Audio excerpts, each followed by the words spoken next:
సాదరం వందనాన్ని. ఆరో సూర్య శ్రోతలందరికీ స్వాగతం. మనం శ్రీ అరవిందుల ది మదర్ అనేటువంటి ఆంగ్ల పుస్తకానికి తెలుగు అనువాదం చూస్తున్నాం. అందులో అమ్మ యొక్క శక్తులు చూసాం. ఆ శక్తుల్ని ఎలా అర్థం చేసుకోవాలో తెలుసుకున్నాం.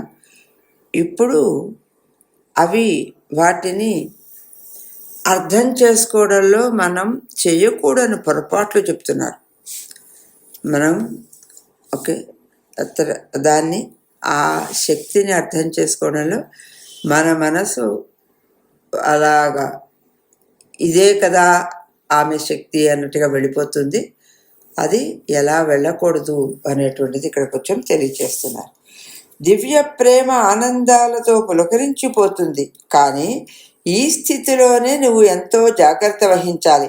తనకు అతీతమైన వాటిని కూడా తన నియమ నిబంధనలకు, తన సంకుచిత తీరాలకు, పొరపాటు అభిప్రాయాలకు అంతు లేకుండా విరుచుకుపడుతూ ఉండే తన అజ్ఞానానికి, అల్పమైన ఆత్మవిశ్వాసానికి లోబరచటానికి, ఐహికానికి అంకితమైన నీ క్షుద్ర మనస్సు చూస్తుంది. మనస్సు ఎలా ప్రవర్తిస్తుందో చూడండి. అటువంటి వాటిపై మక్కువ కలిగినటువంటి నీ మనస్సుతో దివ్యమాతను గురించి అర్థం చేసుకోవడానికి ఒక నిర్ణయానికి రావడానికి ప్రయత్నించద్దు. అది మనసు ఎప్పుడైతే ఆ పరిస్థితుల్లో ఉందో, ఏ పరిస్థితిలో అండి?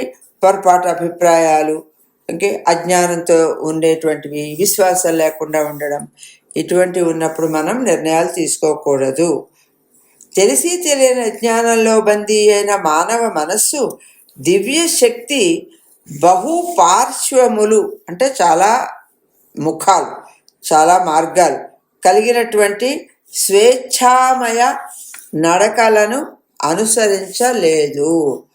ఆమె దృష్టి పడి చర్య, సంక్లిష్టత, మానవ మనసు తత్తరపాటు చెందే గ్రహణ శక్తిని దాటిపోతుంది. ఇక్కడ ఆమె దృష్టి అందుమీద అంటే వడివడిగా ఇలాగా మారిపోతూ ఉంటుంది.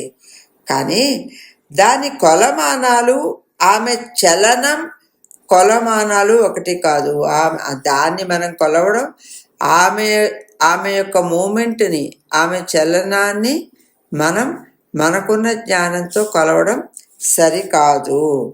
అమిత వేగంగా మారిపోతూ ఉండేటువంటి ఆమె నానావిధ వ్యక్తిత్వాలను చూచి ఆమె లయగతుల నిర్మాణాన్ని, విచ్ఛేదాన్ని, వేగాన్ని, హెచ్చు తగ్గులను, సమస్యలతో ఆమె వ్యవహరించే తీరులో కలిగిన రకరకాల విధానాలను, పద్ధతులను స్వీకరించడం, వదిలివేయడం, తిరిగి వాటిని అన్నింటినీ ఒక చోటకి చేర్చడం, ఇలాంటివి చూసి మానవ మనస్సు దిగ్భ్రాంతి చెందుతుంది. అజ్ఞానము అనేటువంటి దుర్గమమైనటువంటి అరణ్యం, దాని ద్వారా ఒక దివ్య ప్రకాశాన్ని చేరేటప్పుడు తాండవ నృత్యంలా నర్తిస్తూ పైకి ఎగిసిపోయే సర్వోన్నత శక్తి మార్గం దానికి అంతు పట్టదు. అంటే అమ్మ శక్తి మన మనసుకి తెలియదండి, ఎలా పనిచేస్తుంది, ఎలా ఉంటుంది అనేటువంటిది. అలా కాకుండా అంతరాత్మను ఆమె కోసం తెరిచి ఉంచుదాం. ఆమెను అంతరాత్మిక ప్రకృతితో సంవేదించి ఆ దృష్టితో చూసి సంతృప్తి చెందాలి. ఆ అంతరాత్మ పరమసత్యానికి సరాసరి ప్రతిస్పందిస్తుంది. అది మనం గ్రహించాలి. అంతరాత్మని యాక్టివేట్ చేయాలి. అప్పుడే ఆ అంతరాత్మ పరమసత్యానికి ప్రతిస్పందిస్తుంది. అదే అమ్మ యొక్క మనలో కలిగేటువంటి, అమ్మ ద్వారా కలిగేటువంటి ఒక సంవేదన.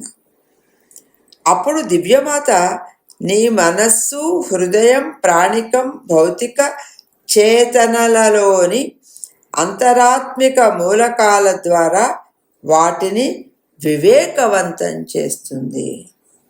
ఆవిడకి ఎప్పుడైతే ఓపెన్ అయి ఉంటామో, ఎప్పుడైతే ఉన్ముఖులై ఉంటామో, అప్పుడు మనలో ఆ వివేకాన్ని, వివేకం అంటే ఏంటండి? ఇంటలెక్ట్. ఇంటలెక్ట్ అంటే ఏంటండి? Related to spirituality. ఆధ్యాత్మికతకు, ఆధ్యాత్మిక చేతనకు చెందినదే వివేకం. ఇది మనం ముందు ముందు ఇంకా డీటెయిల్గా చదువుకుంటాం. ఓకే, అందుకని భౌతిక చేతనలలోని అంతరాత్మిక మూలకాల ద్వారా వాటిని వివేకవంతం చేస్తుంది. అంతేకాక వాటికి తన మార్గాలను, తన ప్రకృతిని ఆవిష్కరించుకుంటుంది. ఇదండి అమ్మ మనలో ఎలా పనిచేస్తుంది, ఎలా అర్థం చేసుకోవాలి. ముందు శక్తులు చెప్పారు అమ్మ. అవి ఆ 4 కాకుండా ఇంకా ఉండేటువంటి శక్తులు చెప్పారు. అవి ఎక్కడెక్కడ ఉంటాయి, ఎలా అర్థం చేసుకోవాలో చెప్పారు. ఇప్పుడు మనం అర్థం చేసుకోవడంలో చేసే పొరపాట్లు చెప్పారు ఇవాళ. మనకు చివరి పేజీల్లో ఉన్నాము. విషయ దృష్ట్యా అయితే బహుశా ఇంకా ఇంకొక సెషన్ తోటి, ఇంకొక విభాగంతో మనకి శ్రీమాత అనేటువంటి ఈ ది మదర్ అనేటువంటి పుస్తకాన్ని మనం సమాప్తి చేసుకుంటాం. కాకపోతే పరిశీలనం సుమారుగా ఒక 30 ఎపిసోడ్స్ అనాలా, 30 భాగాలు మనకి ది మదర్ పుస్తకం వచ్చింది అని అనుకోవచ్చు. ఈ 30 భాగాలు తరచు ఎంత లేదన్నా మనకి ఎంత అండి, 30 భాగాలు అంటే ఒక్కొక్కటి 10 నిమిషాలు, ఒక్కోసారి ఇంకా తక్కువే. అలాగా వీటినన్నిటిని మనం అర్థం చేసుకుంటూ ఆచరించటానికి ప్రయత్నం చేద్దాం. స్వస్తి. జయతు జయతు సంస్కృతం, జయతు జయతు భారత.